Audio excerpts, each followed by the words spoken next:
Today we were weighing Dolly, Polly and Priscilla, and they are our 3 Galápagos tortoises. We take 3 different stations, set them up, so that's a brightly coloured cone. We pop them down at 3 points throughout the enclosure. The tortoise each has their own cone that they go to. They head over to the cone and then they get what we call a positive reinforcer, which means that they wait by their cone while being given a piece of food that they really like. We then invite one of them to head onto a large set of weighing scales by moving that cone behind the set of scales, and we can get a nice accurate weight for them.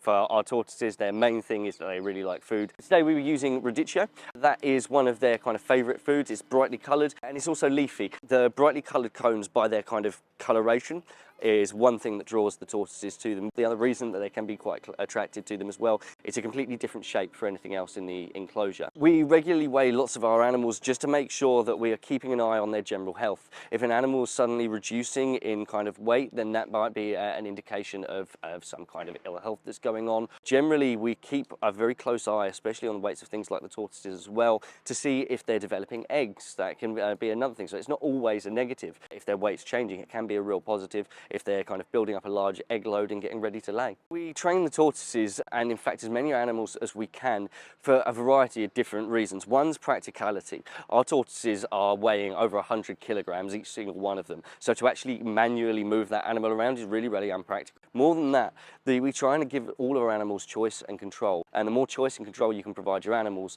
the better their welfare is, the generally better outcomes you get with whatever you're trying to get that animal to do as well. We focus that on in all kinds of ways, whether it's to getting them to display more natural behaviours, or whether it's for husbandry, and in this case, so that we can get a weight off of them. So it essentially ends up being a win-win.